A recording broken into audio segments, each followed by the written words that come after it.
Olá, bem-vindo ao Literário, seu podcast de literatura com Anita Deac e Paulo Salvetti.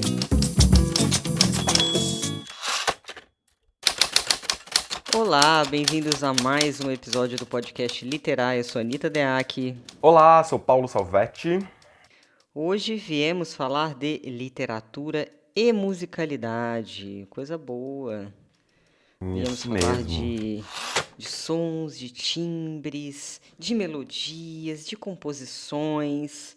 Mas antes de entrarmos nesse tema maravilhoso, eu queria falar para vocês que as inscrições para o meu curso longo de escrita de 3 meses, elas estão abertas oficialmente. Então tem todas as informações do curso na minha bio do Instagram, AnitaDeac0, para quem quiser. E só para falar um pouquinho, a ideia do curso, não à toa chamo o uso dos recursos literários na construção da narrativa, é trazer todo um cabedal técnico de recursos literários, né? Então eu exploro textos de grandes mestres, tem Cortázar, Guimarães Rosa, Hilda Hilst, enfim, Cervantes, são muitos e muitos autores. E aí, ao longo desses 3 meses, os alunos aprendem esses recursos e também exercitam em textos. Então, a gente tem bastante produção de texto. É um curso bastante parrudo. Quem quiser mais informação, tem o meu e-mail aí na descrição do episódio. E tem também na minha bio do Instagram, lá no meu Facebook, você encontra. Só entrar em contato para participar da próxima turma, que começa dia 9 de novembro. Logo mais. Daqui E a como que é? pouquinho. A galera escreve e aí depois você faz retornos, como que funciona? Eu faço uma análise crítica do texto, né, para identificar os elementos da construção ali do texto, os elementos narrativos. A gente tem lives, então esses textos, essas análises são compartilhadas, né? Eu faço ao vivo com os alunos. É, e aí é muito, muito, muito texto. E os alunos acabam aprendendo também uns com os outros, né? Porque eu peço exercícios bem específicos, Paulo, para a pessoa exercitar o recurso. A minha ideia é que o aluno tome consciência das ferramentas técnicas literárias para poder ampliar o repertório e usar de maneira mais diversificada no próprio texto. Que legal. Sabe que quando eu aprendi a olhar recursos nos textos quando estava na faculdade, né, quando estudei letras, e aí tinha esse exercício de olhar para os recursos nos textos dos grandes autores e tal. Mas sabe que quando eu fui percebendo isso na minha escrita, por exemplo, quando eu comecei a analisar na minha escrita ou na escrita de colegas, por exemplo, fazendo oficinas, é muito diferente, né, a percepção dos recursos quando a gente está no exercício deles, né? Quando a gente está buscando descobrir o exercício ali na prática. Então, quando a gente consegue encontrar pessoas, parceiros ou professores, no seu caso, que consigam de fato fazer a gente observar ali, analisar criticamente os recursos no texto que a gente está escrevendo, isso muda muito, né? A percepção, a consciência que a gente passa a ter em relação ao nosso texto. E muda a percepção na leitura também, viu, Paulo? Não só para a escrita, mas como para a leitura, né? Porque você começa a entender e enxergar camadas mais profundas nos livros que você lê também. Então, eu tenho tido esse retorno. Eu joguei lá um conto do Cortázar, que é o Axolotls. Eu amo esse conto, não sei se você conhece. É um conto maravilhoso. E aí tem uma análise lá uma das alunas falou, gente, eu nunca mais vou ler Cortázar do mesmo jeito, porque realmente quando você amplia o repertório, é como se você colocasse um filtro de leitura mais poderoso, né? Abrem-se as possibilidades ali. Que demais. Bem, mas vamos ao tema de hoje, literatura e Vamos lá. musicalidade. Que é uma questão também, né, interessante. Por exemplo, agora essa semana, né, que a gente estava, depois que a gente decidiu que seria esse tema, as coisas que eu comecei a ler, enfim, as coisas que eu estava lendo mesmo, na rotina da minha semana, em tudo eu comecei a escutar ali uma certa musicalidade, observar o ritmo.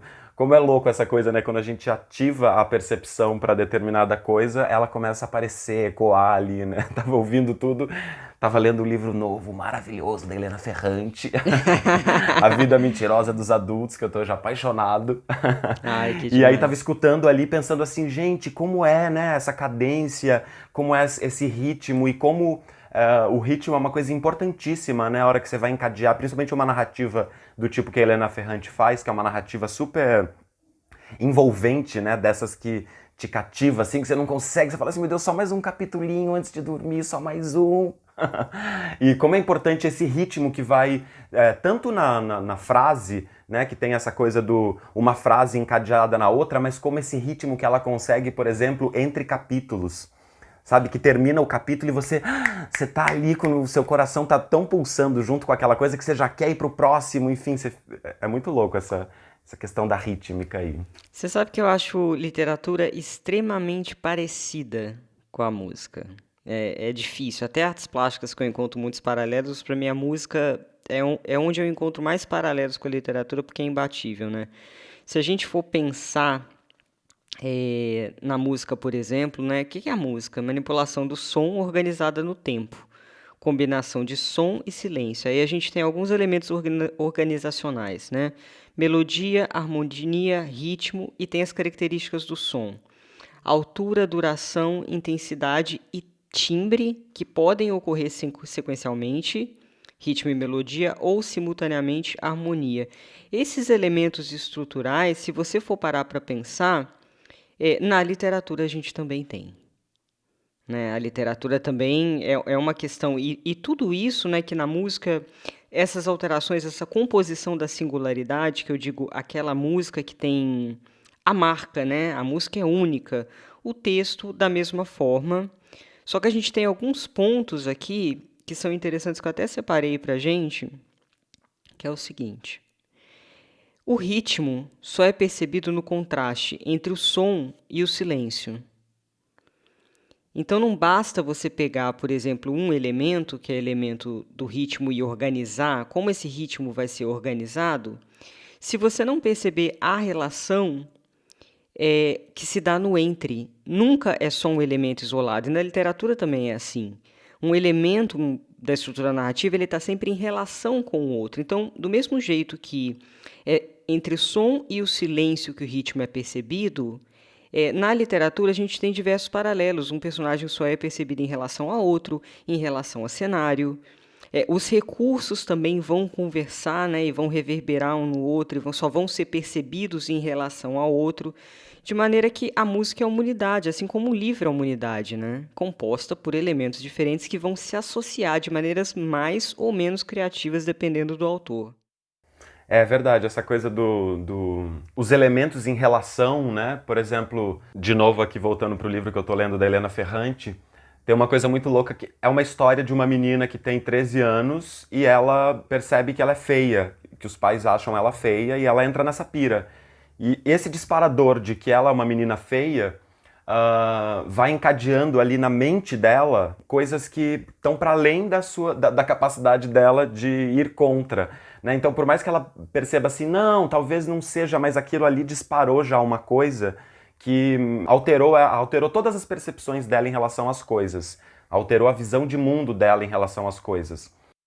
E aí tudo tá encadeado. Quer dizer, esse jogo aí, Helena Ferrante não faz só pelo enredo, não tá só no enredo, mas ele tá no enredo, tá no encadeamento das frases, tá na relação dela com os personagens, então tudo começa a agir nesse sentido, né? Então esse ritmo que eu tava falando aí, talvez eu estivesse falando de um modo parcial, pensando no que você falou agora, porque não é só o ritmo, né? É todo esse conjunto de coisas, essa melodia, essa harmonia das coisas que estão em consonância, né? Então é a harmonia entre, por exemplo, o contexto, o cenário, a relação dela com os pais, ela na escola, ela com as amigas e tal. Tudo isso vai gerando essa coisa que vira uma massa, né? Uma unidade, e que é uma unidade, nesse caso, que nos suga, assim. Nossa, dá vontade de habitar aquele espaço. Muito louco. Ah, eu tô louca pra ler esse livro já. Você tá falando tão bem. Ontem o Paulo Salvetti me mandou até a capa do livro, falou: ai, Anitta, tem que estudar, vou dar uma olhada no podcast. Mas não tô conseguindo, porque eu não consigo abandonar o livro da Helena Ferrante. Aí eu virei pra ele e falei assim: ô Paulo, leia, leia, leia. Vamos chamar a nossa Tem uns primeira livros que convidada para sugam, né? começarmos com ela, Karen de Bertolis. Vamos sim. Ela é uma escritora paranaense, gravou o CD de Spoken Word A Mulher das Palavras, publicou Mapas Sutis, Prosa de Palavras, A Estalagem das Almas, entre outros, além de ter participado de diversas antologias. Foi finalista da Residência Literária Sesc 2018, em Santa Catarina, Prêmio Revelação do Jornal Nicolau, da Secretaria de Estado da Cultura do Paraná, e ela integrou a programação da Rádio Documenta 14, da Documenta de Cassel 2017. Em 2018, a Karen participou do projeto Arte da Palavra, Circuito de Criação Literária e Circuito de Autores do Sesc. Muito bem, então vamos a ela, Karen de Bertolis.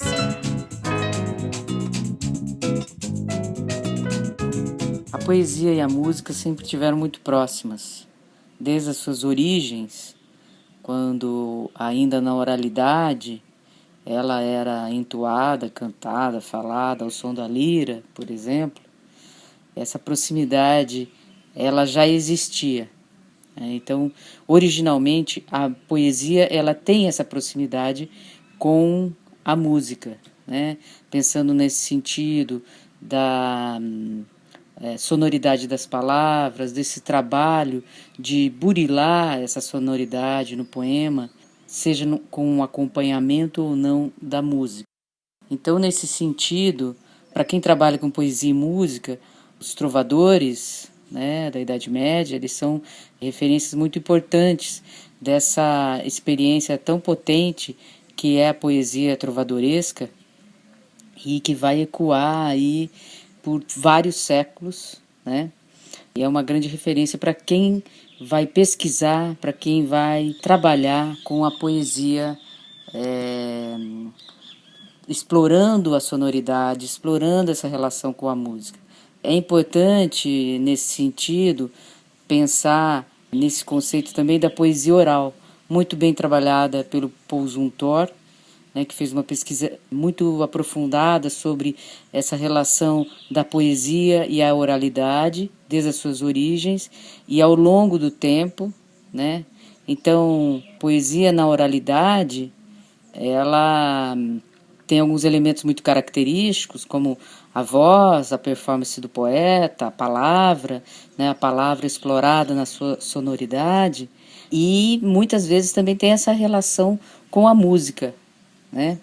A música ela já emerge desse processo de criação, de trabalho com a palavra, né? Dessa palavra no poema, dessa exploração da palavra no poema.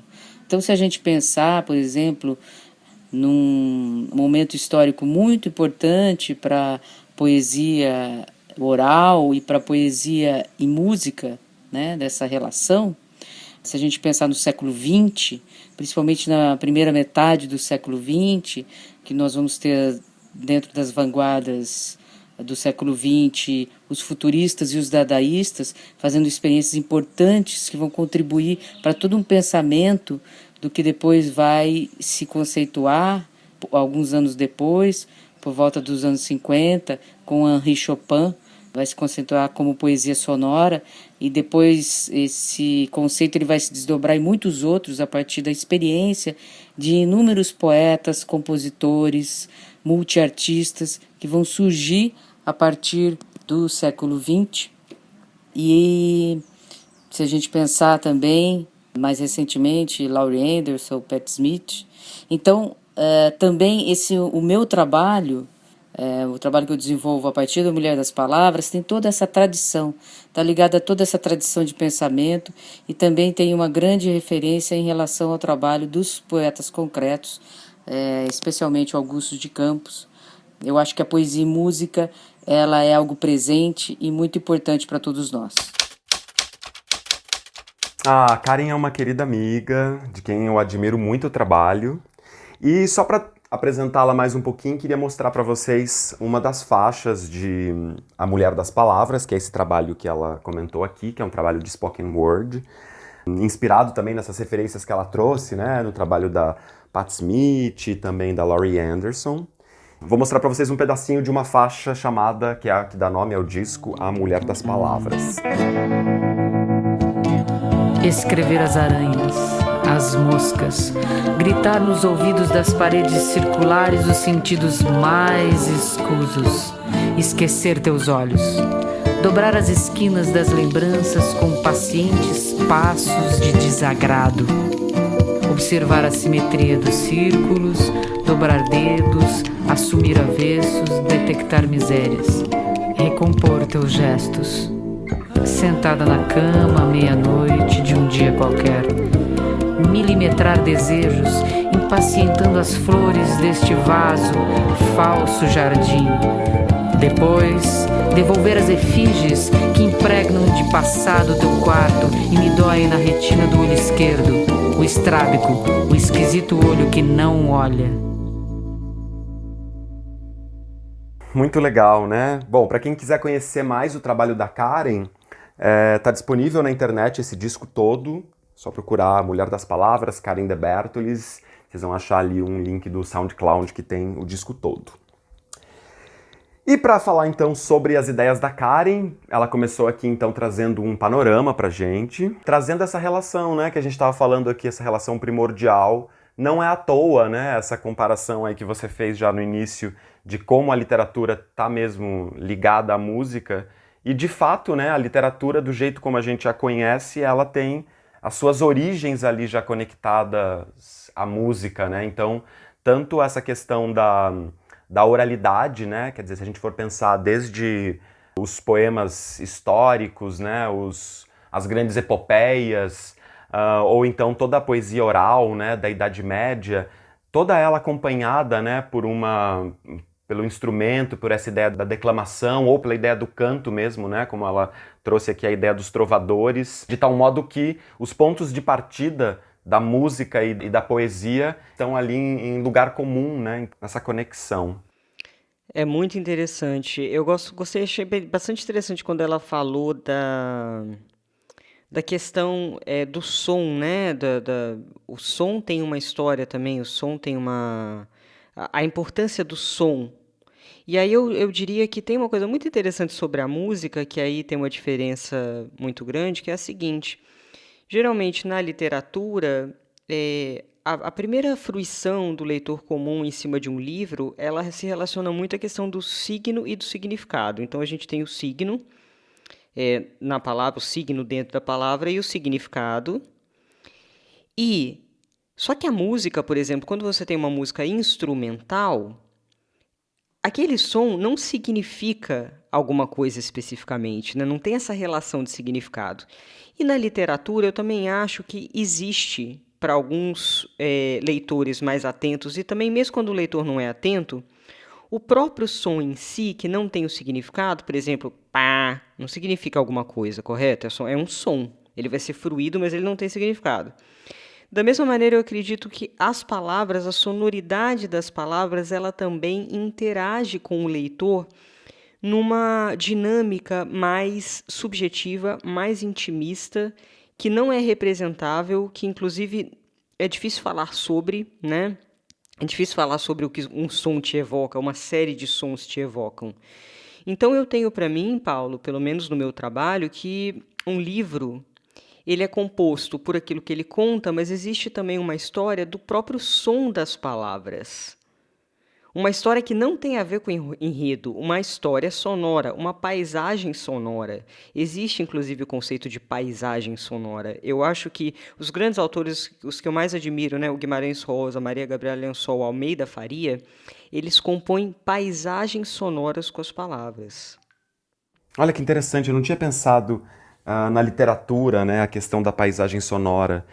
Você sabe que esse trabalho aí que a Karen fez na Documenta de Cassel, né, ele teve a curadoria de uma artista brasileira super importante chamada Janete Alhauli. E a Janete Alhauli exatamente estuda paisagens sonoras, né, ela estuda também a questão das rádios e a ideia de ecologia sonora, que é uma ideia de pensar os efeitos que as paisagens sonoras, que as musicalidades tem, né, sobre as nossas percepções, enfim, os efeitos disso. E aqui em São Paulo, trabalhando aqui em São Paulo no coletivo que eu faço parte, que é o Vulcão, Criação e Pesquisa Cênica, a gente tem um artista parceiro chamado Edson Seco, que costuma fazer as trilhas dos nossos espetáculos, e o Edson trabalha nessa pegada, né, de entender os campos de percepção e de agir em relação a eles, né, para compor essa ambientação do espetáculo. pensando na relação do sentido, não do significado, como você estava falando, mas do sentido que cada som tem. Então, sei lá, os sons menores, o dó menor, o dó maior, né, eles reverberam coisas, reverberam sensações, né? Por exemplo, a gente está trabalhando com uma coisa de angústia, então tem sons que podem intensificar essa relação. Né? E eu nunca tinha pensado isso em questão da literatura, mas de fato, né, o modo de a gente articular as palavras também produz uma sonoridade que não é só uma sonoridade que faz esse sentido, né, apreensível no próprio significado das palavras, mas é possível criar essa sonoridade por trás das coisas, né? Essa sonoridade que cria esse campo que também é um campo que vai compor os sentidos, né? Mas não os sentidos da literalidade das palavras, mas dos sons que elas reverberam, né? Nos entremeios e... Muito legal isso. Inclusive tem a questão da repetição das consoantes, né? Teve um texto de um aluno, Thiago, no curso longo, que eu reparei a vetorização pelo R e pelo S, né? Então você vê o tempo inteiro o R e o S se repetindo dentro das frases, formando rimas não óbvias ali. E aí, nesse texto, inclusive, que é um texto em ritmo de prece, né? Que ele fez, tem um ritmo de prece. E são essas repetições do R, do S, tem um pouco de P também, eu acho, pelo que eu me lembre, elas vão criando uma unidade sonora na cabeça do leitor. É claro, o leitor ele não lê alto, geralmente, né? Ele lê dentro da cabeça dele, mas ainda assim, na leitura, você vai ter acesso a um ritmo. E aí esse ritmo, essa paisagem sonora, ela pode compor unidade. Não é apenas o enredo que tem que ter uma unidade, uma coesão, né? Não tem a ver só com apenas a utilização dos recursos literários. Quando você entende que o seu livro também pode ser, né? Não precisa ser. Um livro comercial, por exemplo, não está nem muito aí para isso. Aí vai ter o ritmo aonde? O ritmo vai ser aplicado ao enredo. Mas não vai ser tanto aplicado à questão da palavra, né? Então você pode montar paisagens sonoras. Textos singulares geralmente têm paisagens sonoras bastante interessantes. E aí, olha só que legal, Paulo, a questão da harmonia na música, né? Vou tentar fazer uma analogia aqui. O que é harmonia? Execução simultânea de várias melodias que se sobrepõem e se misturam para compor um som mais complexo. Então é como se cada melodia fosse uma camada e a harmonia fosse a sobreposição de todas essas camadas. A harmonia possui diversas possibilidades, uma melodia principal com acompanhamento, ou duas ou mais melodias independentes que se entrelaçam e se completam harmonicamente. Pelo amor de Deus, isso aqui não, eu consigo ver um livro com narradores diferentes, cada narrador, uma melodia e a harmonia, a composição desses narradores. Olha como é parecido, né? Tem a questão também dos sons aleatórios, né? A gente tem a questão da música aleatória, que eu espero que vocês não tentem fazer algo parecido na literatura. A gente falou, foi um movimento... A gente falou desse movimento num dos episódios passados, que era de aleatoriedade, não foi? Ah, sim, falamos. No Literatura e Exatas. Isso, dos jogos aleatórios, etc. Na literatura, essa coisa da palavra aleatória, ela pode ser interessante como exercício, né? Você pode exercitar isso para ver onde você vai chegar. Mas, obviamente, que a literatura é uma edição, né? Aqui a gente está falando conceitualmente de outras propostas dentro da música, porque na música a gente tem tanto essa ideia dos jogos aleatórios, né? De sons, e a gente tem também a música tonal, melodias em que a tensão e o repouso não decorrem de relações hierárquicas entre as notas. Então, são os experimentalistas. Assim como a gente tem James Joyce na literatura, a gente vai ter uma série de estudiosos e músicos e pesquisadores que vão desconstruir a música, ou seja, vão tirar ela daquele ritmo de sempre, daquela organização estrutural de sempre. Você estava falando agora sobre essa questão, né, dos sons e tal. Eu lembrei do clássico do Cruz e Souza, né, que é o Violões que Choram, e que tem aquela estrofe que é: vozes veladas, veludosas, vozes volúpias dos violões, vozes veladas, vagam nos velhos vórtices velosos dos ventos, vivas vãs vulcanizadas. Tudo nas cordas dos violões ecoa, e vibra, e se contorce no ar convulso. Tudo na noite, tudo clama e voa, sob a febril agitação de um pulso. Veja se. Que coisa É linda, que coisa linda. maravilhoso. Vê como o V e o S pulsam. O V e o S. Então, Olha a construção, o V e o S, pulsando loucamente. e você vê que fica um vzz, vzz, vzz, vzz, que forma exatamente isso que você estava chamando de paisagem sonora, né? Porque tem tudo que está falando ali, essa analogia com o violão, enfim, essa reflexão sobre o violão, sobre o som, mas ao mesmo tempo tem ali esse vzz, esse zumbido por trás, né? Que é uma coisa super linda de... E é uma coisa que a gente encontra, acho que mais comumente até na poesia, né? Esse tipo de jogo, esse tipo de brincadeira, mas que é uma coisa super interessante de a gente investigar na prosa, né? Porque é interessante, né?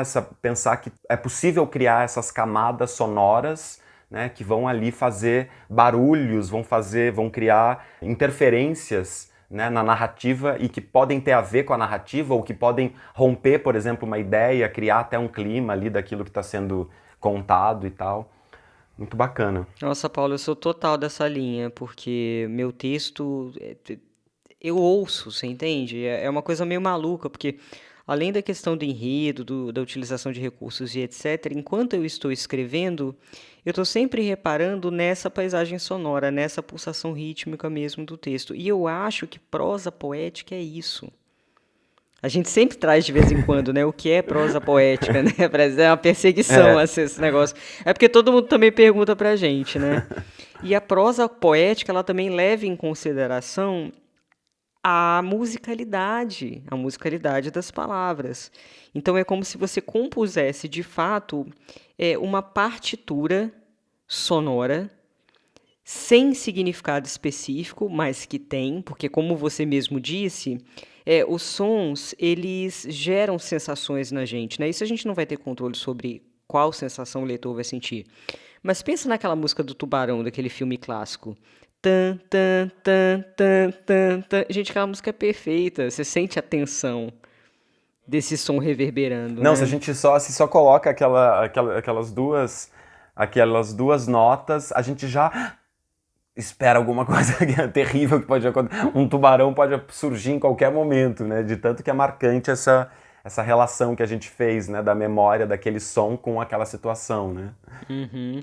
Agora eu chamaria atenção para alguns cuidados aqui do escritor que está querendo ser muito subversivo, tá? E aí a gente tem alguns paralelos na música. Na música, por exemplo, pode-se trabalhar com harmonias ruidosas, né? Ruídos ou sons externos ao tradicional, então são elementos que são incorporados. E as arritmias, né? Desvios rítmicos, por exemplo. Nos textos mais experimentais, que você quer experimentar uma loucura, uma vertigem muito grande, toma cuidado para não ficar só o conceito pelo conceito, né?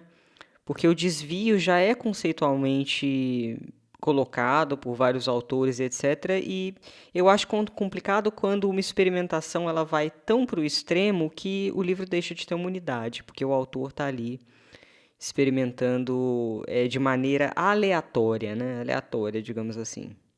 Por isso que uma coisa que a gente já comentou aqui outras vezes, mas eu acho sempre importante, pelo menos para mim, que é essa ideia de que, paralelo à nossa escrita, né, paralelo ao momento da escrita, ou durante o momento da escrita de qualquer coisa, é super importante a gente ter experiências, né, que a gente poderia chamar de experimentais, experimentações, né, brincar. A gente pode brincar tranquilamente, né, isolando, só trabalhando, por exemplo, a subversão do ritmo, mas depois a gente tem que encadear, depois a gente tem que criar essa ideia da harmonia aí que você estava trazendo, né? Como é que a gente vai juntar esse elemento com vários outros elementos para criar essa composição por fim, né? Então, é super importante a gente experimentar, mas a gente saber que esses experimentos, eles não precisam estar ali isolados, né? Eles vão se compor a essa rede, né, do que a gente está escrevendo. Outros elementos, Paulo, que eu acho que vale a pena colocar aqui para colocar uma analogia, né?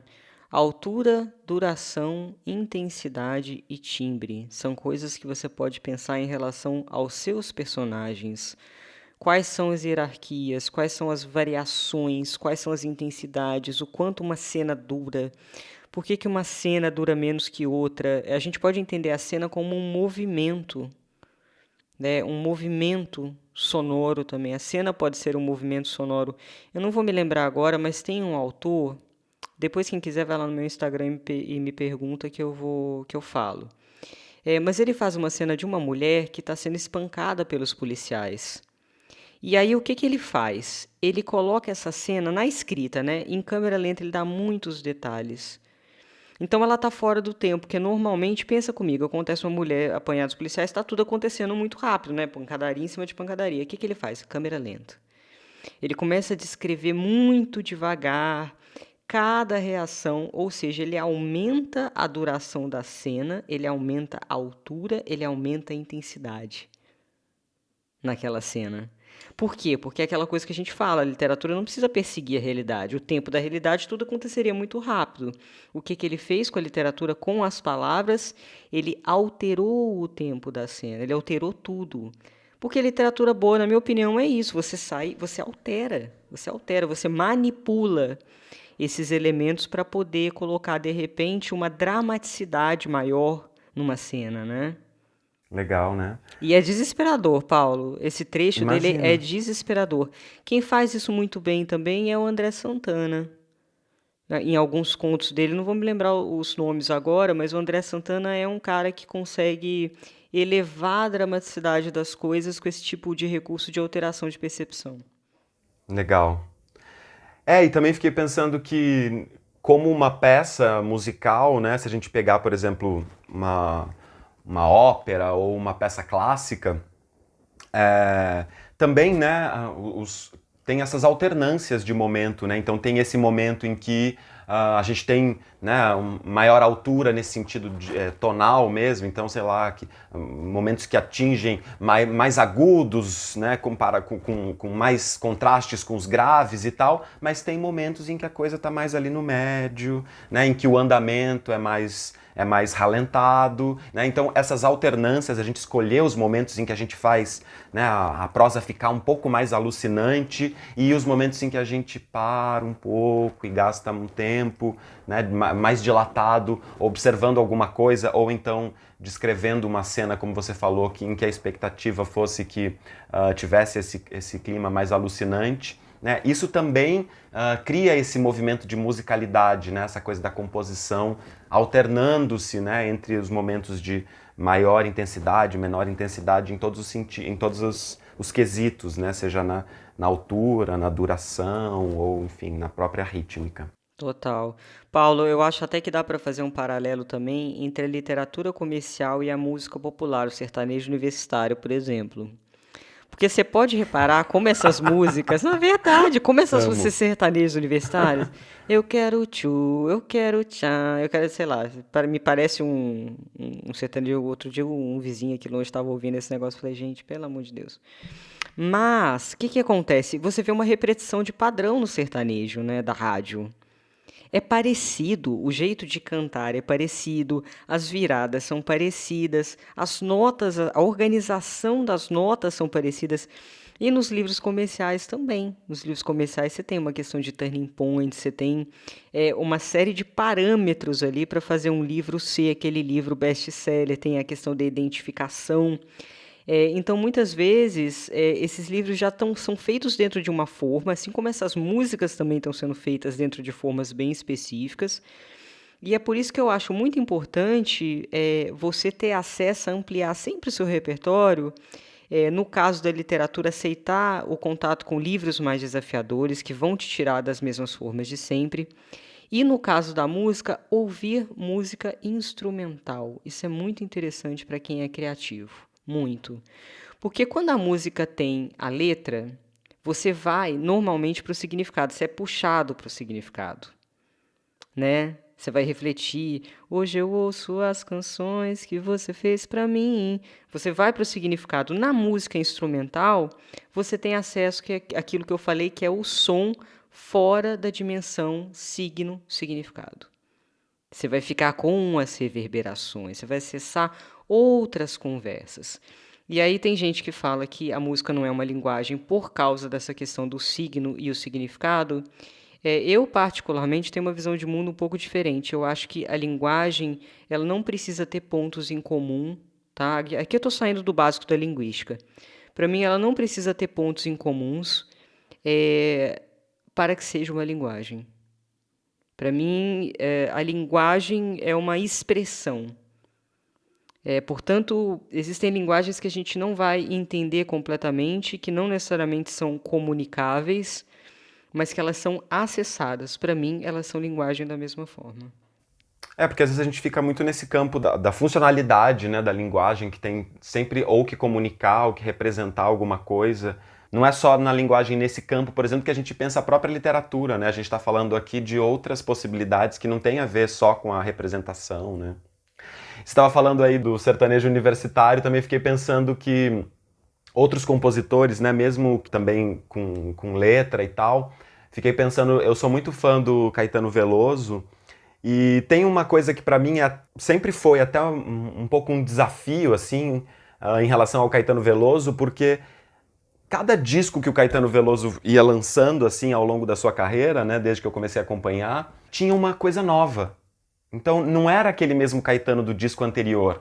E isso, a priori, é até uma dificuldade, porque você quer aquele mesmo, né? Eu, por exemplo, eu sou muito obsessivo, assim, eu fico escutando o mesmo disco um tempão, daí vem um novo, daí fala assim, não, esse aqui tá muito estranho, não é esse Caetano que eu gosto. Só que daí tem esse trabalho de você ver que tem outra coisa ali, um outro treino de percepção, tem uma outra pegada. Eu também tenho essa relação muito com a Bjork, que eu também amo a Bjork. E a Bjork é isso, assim, de repente ela é uma coisa nova e outra coisa totalmente nova e outra coisa totalmente nova. Então, esse campo aí dos experimentalismos também são inspiradores, né? De pensar que estabelecer, por exemplo, uma identidade artística não tem a ver com repetir padrões, né? Muitas vezes pode ter com ser absolutamente inovador nas experimentações, né? Você pode ficar conhecido também como o cara que está sempre propondo uma alteração, uma nova coisa, né? Uma nova forma de perceber aquilo que você está pensando e dizendo. E isso também é uma coisa desafiadora e super importante, eu acho, quando a gente está pensando em literatura contemporânea. Tem a ver com movimento, né, Paulo? Porque é bonito, alguns livros contam a história do movimento das paisagens sonoras e, logicamente, dos projetos estéticos fincados na palavra de seus autores. Então, se você analisa a obra inteira de autor, é muito lindo perceber como alguns autores vão se transformando, né? As escolhas vão se transformando. Eu acho isso maravilhoso. É engraçado, eu componho, né? Eu componho letra e melodia, elas saem de uma vez. Eu não toco muito bem, eu toco violão mal e porcamente, então quando eu componho, vem uma coisa na minha cabeça que é uma coisa assim. Eu vou até pegar um trechinho de uma música que eu compus, né? Se você puder deixar a receita de bobó que a gente fez há tanto tempo atrás, junto com as chaves e os risos que você matou de vez pra nunca mais. E aí vem junto, Paulo, vem tanta melodia quanto as palavras. Então as palavras puxam a melodia e a melodia vai puxando as palavras. Então é um movimento muito maluco, porque eu componho meio rápido, eles vem uma coisa atrás da outra, uma coisa conversando com a outra. E eu tenho momentos assim quando eu escrevo, né, que vai de uma vez e depois eu vou voltar para olhar para aquilo ali. Mas a música me sai numa facilidade que não é assim com a literatura, cara. A literatura é aquela loucura. Às vezes eu fico 2 horas num parágrafo. A música não. Geralmente todas as músicas que compus tem umas 7, 8. Quem tiver interesse também vai lá no meu Instagram que eu passo o SoundCloud pro pessoal ouvir as músicas. Tem uma amiga minha que gravou, né, a capela, as músicas e tal. Mas as músicas é uma loucura, Paulo. Eu não sei explicar como é que sai daqui, como é que sai rápido. A maioria das músicas eu fiz em 15 Que minutos. louco. Você sabe que o Luiz Tati, ele diz que letra de música não é a mesma coisa que poesia, porque ele acha exatamente que não faz nenhum sentido uma letra de música dele ser publicada sem a melodia, ser publicada num livro, porque a letra dele está conectada, a melodia não é uma parte e a letra é outra. Elas são uma mesma coisa, a música é essa confluência, né? Então, essa ideia dele, que acho que também o Wisnik trabalha nesse lugar, de canção, né? A canção, ela é essa coisa que é a letra misturada com a melodia, né? De tal modo que não dá para pensar Claro, né? Dá pra gente entender que letra de música é poesia, podemos entender também por aí, tem muitas letras de músicas que a gente pode pensar como poesia, mas nesse lugar que você está falando aí da sua composição, eu acho que tem a ver com esse conceito aí do Tati, né, de canção, porque não é que veio, um dia você parou e escreveu aquela poesia e aí você ficou pensando, nossa, como eu poderia musicar isso? Não, né? É uma coisa que tá junta, já surge junta. Pra mim, vem integrada. Inclusive, o Luiz Tati tem uma casa em Santo Antônio do Pinhal. Eu já fiquei lá, gente. É a casa dos sonhos, assim, é uma das vezes mais bonitas que eu Ah, já é? fiquei. Mas tem uma coisa que eu amo, nossa, com campo de lavanda, os cachorros vêm brincar com você, tem o furô, uma coisa sucesso. Que lugar sucesso. Acabei de Nossa, lembrar eu daquele amo o Luiz lugar. Tati, acho E maravilhoso. agora eu só penso em casa, né, gente? Eu tô nesse processo da minha casa, de fazer escritório, um monte de coisa. Então, tem sido uma realidade, assim, bem pulsante na minha vida, essa coisa de pensar a casa. Mas, Paulo, tem coisas que são possíveis na música e que ficam terríveis na literatura. Eu já reparei isso, coisas que ficam pueris e bregas na literatura, que se você só escrevesse, tá? Que na música, por ter a melodia faz com que isso se transforme numa outra coisa. Palavras, É, solidão, saudade, coração, que num sim. texto pode ficar super piegas, quando entra a melodia junto, super funciona. E eu gosto de exercitar isso, porque eu não deixo essa pieguice no meu texto, mas na música rola. Não, se a gente pegar, ó, olha que coisa mais linda, mais cheia de graça, é ela a menina que vem e que passa. Que texto Não, terrível. Se fosse um texto, eu já ia falar. você vai falar, meu "Pé". Deus, para. Só que de repente é uma das melodias mais conhecidas do Brasil no mundo inteiro, mais famosas no mundo, né? Mas porque daí junta, né? Olha que coisa mais linda, Coisa mais mais cheia de linda, mais graça. cheia de Então daí, graça. aí é esse encadeamento que faz a coisa, né? Faz a coisa virar. Outra coisa. Enfim, vamos Vamos ao chamar nosso nosso. próximo convidado? Vamos. Pensamos junto, pensamos É, igual. pensamos juntos. Ele é o Aguinaldo de Assis Nascimento, nascido em Diadema, cursa letras na USP, toca guitarra e canta na banda Versus Mare. Teve seu conto Amo São Paulo selecionado e traduzido para inglês e espanhol no projeto Contemporary Brazilian Short Stories. Publicou em 2019 Horses, contemplado em edital da Prefeitura de São Paulo. Ele também participa da coletânea LGBTQIA, A Resistência dos Vagalumes. Vamos lá, Aguinaldo Nascimento.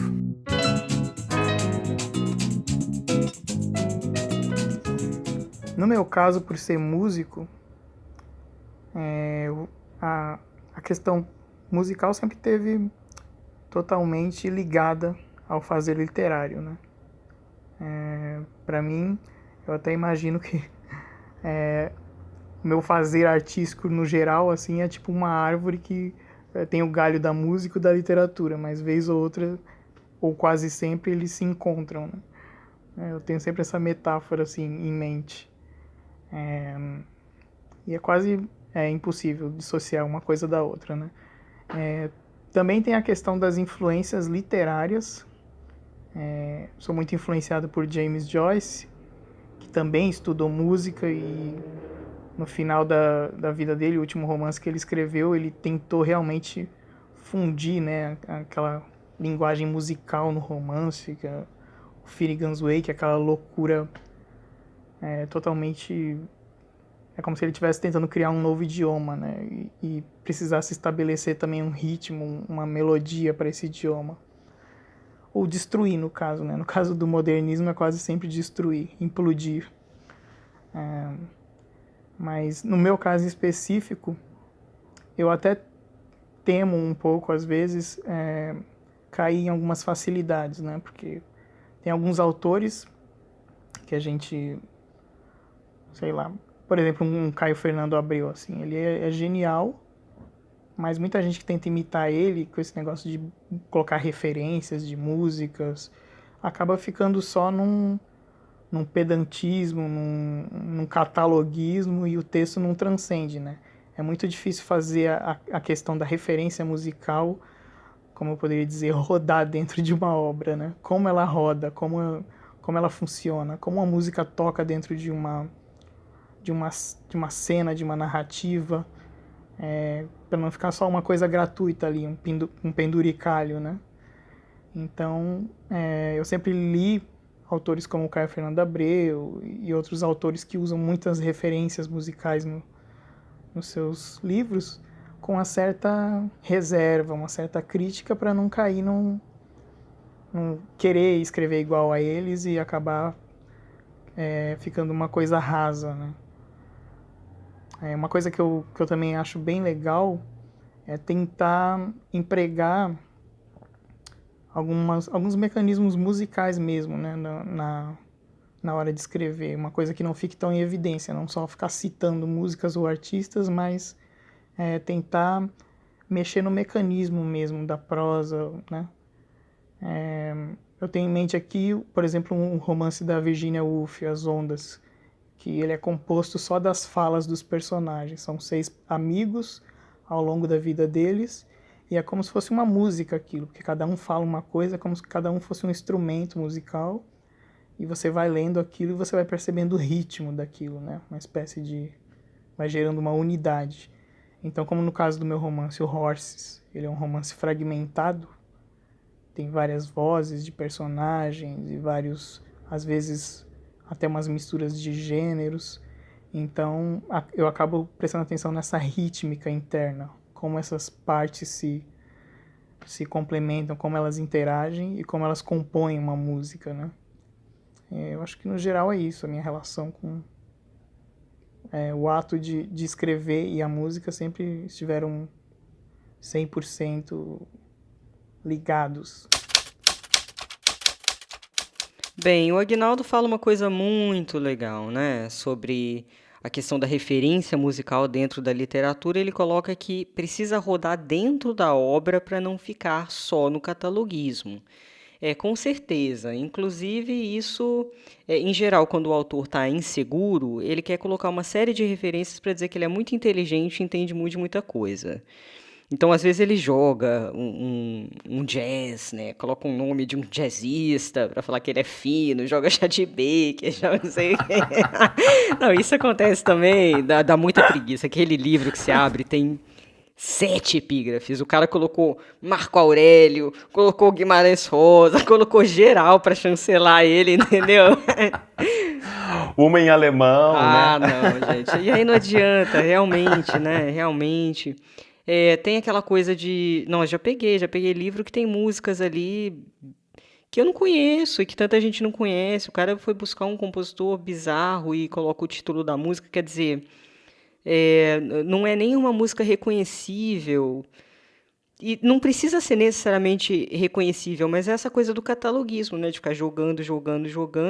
Muito mais por uma questão de ego, para falar que você é culto, olha como eu sou culto como autor, do que necessariamente, às vezes, é importante para a narrativa, né? Então, o Aguinaldo chama atenção para isso. De que forma? Né? De que forma colocar a música? E eu acho que a música, quando é música mesmo, especificamente, eu acho que ela pode entrar de maneiras tão bonitas, por exemplo, em vez de você falar o que o seu personagem sente, imagina você fazer ele acordar e ouvir uma música específica. Porque eu não sei se acontece com você, Paulo. É impressionante. Quando eu coloco uma música, geralmente eu escolho músicas que estão conversando com alguma coisa minha naquele momento. Aí eu vou prestar atenção na letra, gente. Ou eu estou passando por isso, ou eu estou pensando nisso, tem alguma relação. Então você pode colocar a música, por exemplo, como uma cena de espelho, uma cena de contar como aquele personagem se sente, né? São tantas as possibilidades do que simplesmente você colocar o título da música. E legal isso que o Aguinaldo trouxe também, isso de, né, como fazer a música tocar, rodar ali na cena.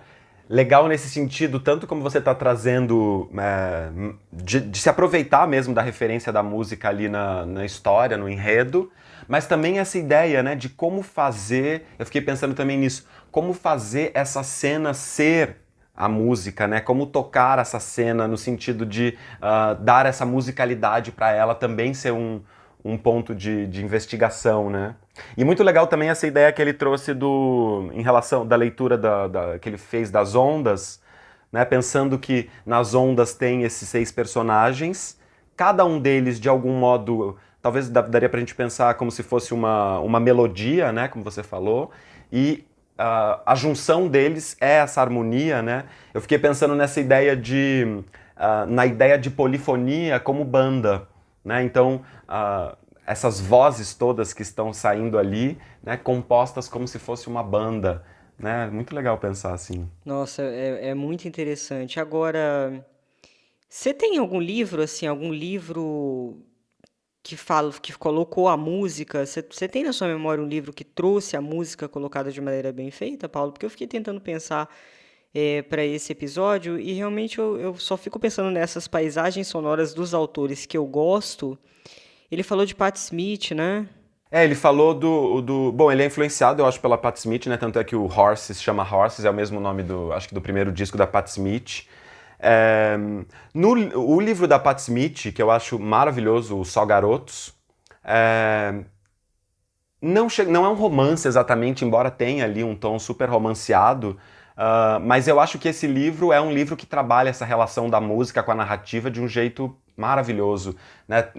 Na verdade, é sobre a história da Pat Smith com o Robert Mapplethorpe, mas que tem todo ali o cenário, né, da música em Nova York, o que está acontecendo naquele momento. Eu acho que esse é um bem exemplar, assim. Ele também trouxe o Caio, né? O Caio Fernando Abreu também tem isso, de fazer muito bem isso que você estava comentando, né? De repente, no meio do conto, começa a tocar uma música que tem a ver com aquilo que está acontecendo e que compõe com as situações. É verdade. Paulo, e música? O quanto a música faz parte da sua vida como uma pessoa criativa, né? Como escritor? Bom, escuto música sempre, assim, quase todo dia escuto músicas. Eu tenho hábito de fazer coisas cotidianas ouvindo música. E eu tenho uma relação dual, assim, com as músicas. Por exemplo, você falou isso, né, de às vezes, de repente você coloca uma música e se dá conta de que ela tá falando coisas parecidas. Eu, às vezes, só assim, depois de um tempão que eu tô escutando aquela música, que eu sou super viciado, só depois de um tempão eu vou prestar atenção no que exatamente ela tá falando. Porque pra mim já tinha toda uma relação com aquela música, pela melodia. Eu me conecto muito com a sonoridade, primeiro. Claro, né, tem música que você direto já vai no que ela quer dizer, mas eu gosto muito de me relacionar com a sonoridade da música antes de me relacionar, por exemplo, com exatamente o que ela está dizendo, qual que é o ponto, o que tem ali de narrativa ou de sentimento. Mas eu tenho um exercício, por exemplo, com as minhas escritas, que é assim, primeiro que eu adoro ler tudo em voz alta, acho que isso é uma coisa que muita gente faz, né? Eu gosto de ler em voz alta e eu tenho um hábito quando eu estou escrevendo alguma coisa, eu gosto de ler, eu gravo e depois eu escuto. E eu estabeleço uma relação, assim, eu não tenho conhecimentos musicais, eu até estudei um pouco de música na minha infância, assim, fiz conservatório um tempinho, mas eu não tenho, assim, um domínio das questões musicais, mas eu acho que eu uso alguma que eu tenho internalizada, né, que não é uma coisa consciente, racional, para também estabelecer a minha narrativa. Então, por exemplo, às vezes escutando eu falo, não, essa palavra fora, não, essa frase que não. Né? Então, às vezes eu tenho que redesenhar, por exemplo, a organização da minha frase a partir dessa escuta que eu faço da minha leitura. Então, eu entendo isso como uma análise musical, assim, um estudo da musicalidade que eu faço através dessas gravações. Nossa, eu fui muito marcada pela música na minha infância. Minha mãe cantava para mim músicas religiosas. Ela tinha uma voz muito bonita. Tinha um centro espírita que eu frequentava com a minha tia que eles tocavam músicas de tradições religiosas diferentes. Tinha música da Umbanda, música do próprio Espiritismo, música de igreja católica. Era um centro bastante sincrético, assim. Lembro de uma música da Gal Costa, eu acho que é da Gal Costa, ou pelo menos ela cantava, que era aquela Baby, Baby. Que eu ficava cantando aquela música enlouquecidamente quando eu era criança. Acho que é do Caetano, mas é Gal que gravou na versão mais conhecida, né? E também ouço muito música, inclusive eu acho que Erasmo, por exemplo, tem algumas músicas que o Roberto Carlos canta que tem uma construção de personagem enviesada maravilhosa. Outro dia desses, eu falei no Instagram sobre aquela música Detalhes do Roberto Carlos, que ele, acho que é Detalhes, que é um cara que fica, ele tá com muita saudade da amada dele, e ele fica falando o tempo inteiro que e você vai lembrar de mim. Em todas as situações a mulher vai lembrar dele e na verdade aquela música conta da saudade dele. Ele é que lembra dela loucamente, não é ela, É verdade. né? Porque ele roga uma praga nela o tempo É inteiro. verdade, é meio terrível, né? É Você vai terrível lembrar, aquela você não vai música. esquecer de mim, não. De jeito nenhum. Em todos os detalhes eu estarei lá. Então, e aí é uma construção, tipo, isso é construção de personagem. Por meio de uma fala direcionada a outro personagem, o personagem se revela, né? Então, eu gosto muito de análise, eu gosto muito de samba, né? Sou louca pelo samba, o samba antigo. Nossa, Paulinho da Viola também adoro, não é tão antigo, mas eu adoro. Cartola. Eu amo música brasileira. Eu acho uma pena que a gente tenha tido compositores e músicos tão incríveis nos anos 60, 70. Para mim, caiu a qualidade das letras, você entende? Caiu a narrativa das letras. A maioria das músicas hoje. Sei, Paulo, eu tô achando pobrinho, sinto muito. Eu sei que o pessoal adora, crioula, etc. Cara, quando eu olho para as letras de antigamente. Para É, mim é meio difícil, assim, literariamente falando, até literariamente falando, gente. sim. Às vezes também é um apego com um modelo de música, né? Mas, por exemplo, o samba tem uma riqueza na história das composições do samba. A gente tem cada coisa deslumbrante, né? É uma coisa... Noel Rosa, por exemplo, eu acho espetacular. Paulinho da Viola, que você falou, né? Aquela música Sinal Fechado. Nossa, Gente, aquilo é olá, como maravilhoso. vai? Vou indo, e você, tudo bem? Né? E esse jeito também de Maravilhoso. trabalhar. O Noel Rosa também, eu lembro daquela, que também é uma música dessas, não sei como que se chama, mas que tenha uma coisa meio parecida com o jeito de falar, né? Que é aquela... Seu garçom, faça o favor de me De me trazer trazer depressa depressa. Nossa, eu uma lembrei boa dessa. média que não seja requentada. Convém Amo. quente com manteiga, beça, guardanapo. Cara, é muito bom, é uma Demais. narrativa Não, total. e é o cara que, né, faz toda essa coisa, trata como serviçal, né, o garçom, faz favor de me trazer depressa uma boa média que não seja requentada. E no final ele pede pra pendurar a conta porque ele não tem dinheiro. Muito Sim, se eu não bom. me engano, o nome dessa música é. Essa música não é pelo telefone? Ou pelo telefone é outra? Eu não sei o nome dessa música, Depois não é garçom? pode ser, pode ser. É que tem uma outra música que também é uma narrativa também, que é um dos primeiros sambas. E aí eu acho que esse alinhave da narração, né, da história, que não seja só alguma pessoa com dor de corno, que é o que a gente ouve hoje no som alto no carro dos vizinhos malditos que estão longe, graças a Deus.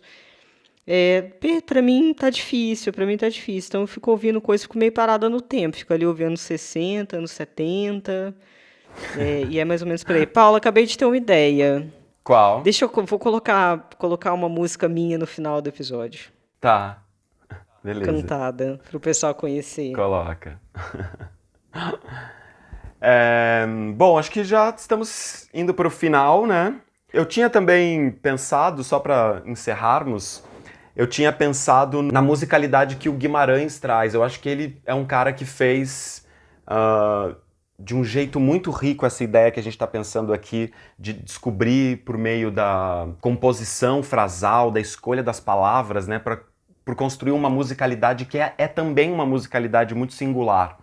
Eu queria ler aqui só um trechinho do começo do A Hora e a Vez de Augusto Matraga, só para a gente ver como que tem ali um estranhamento e ao mesmo tempo tem um encadeamento muito peculiares. Olha só. Matraga não é Matraga, não é nada. Matraga é Esteves, Augusto Esteves, filho do coronel Afonso Esteves, das Pindaíbas e do Saco da Imbira. Ou em um Augusto, o homem, nessa noitinha de novena num leilão de atrás da igreja, no arraial da Virgem Nossa Senhora das Dores do Córrego do Murici. Procissão entrou, reza acabou, e o leilão andou depressa e se extinguiu, sem graça, porque a gente direita foi saindo embora, quase toda de uma vez. Mas o leiloeiro ficara na barraca, comendo amêndoas de cartucho e picarreando de rouco, bloqueado por uma multidão encachaçada de fim de festa. Enfim, e para aí vai, para a história do A Hora e a Vez de Augusto Matraga, que é um conto maravilhoso, incrível. demais. Eu amo o Sagarana, e esse conto acho que é o meu preferido do Sagarana. Mas esse jogo que tem, né, tem uma estranheza, né? Matraga, não é nada. Matraga é Esteves, Augusto Esteves, filho do coronel Afonso Esteves. Né? Tem esse jogo de palavras, essas repetições, esse dizer o que é, o que não é, né? Para construir essa figura do Augusto Matraga, né? Que, enfim, para quem não conhece a história, o Augusto Matraga é um cara terrível, né? Que passa por um acidente horrível, quase morre e muda, vira uma outra pessoa, né? Então, esses dois lados do Matraga, Matraga, não é nada, ele tá aqui dito, mas ele tá também na sonoridade, no jogo de palavras, enfim, como ele compõe de modo rico essa musicalidade. Ai, é maravilhoso. Guimarães é um gênio, esse homem. É um gênio, é demais, né? Bem, vamos terminar esse episódio então, gente, com uma música que eu compus, chama Se Você Puder, compus letra e melodia, e vocês vão ouvir agora a versão a capela cantada pela Tainá Sais. Então é isso, pessoal. Um abraço, até semana que vem. Beijos pra todos. Nos ajudem a divulgar este episódio e nos vemos semana que vem. Até semana que vem. Beijo. Curtam a música. Beijos. Tchau, tchau. Se você puder deixar a receita do bobó que a gente fez há tanto tempo atrás, junto com as chaves e os risos que você matou de vez, pra nunca mais. Eu me lembro bem da sua camisa aberta à tarde, o violão, quando me aproximei. Tive a impressão de que janeiro era o início de uma imensidão. Você desfez. Deixa o lampião de Vitorino, a caçarola e o nanquim. Vou precisar. Leve o seu pessoa e o bandolim, a voz suave ao acordar, pra eu não lembrar. O gato há de esquecer que de manhã você adora provocar. Eu me atrasei e tantas vezes fiz suas vontades que a reboque eu fiquei. Pois então vá. Leve esse perfume adocicado, as poesias marginais. O gato é meu. Já marquei aqui no meu relógio que amanhã será, se não. Então talvez dentro da sua mala deve estar aquele dia em que você me disse sempre. Pra que, meu Deus? Junto com os quadros e o espanto deve estar em algum lugar meu existir. Sei que você sabe que já vai, mesmo sabendo que não há nunca de ir. Leve esse perfume enjoativo e as poesias marginais. O gato é meu. Leve seu pessoa e o bandolim, a voz suave ao acordar, pra eu não lembrar. Se você puder deixar a receita de amor que a gente fez há tanto tempo atrás, junto com as chaves e os risos que você matou de vez, pra nunca mais.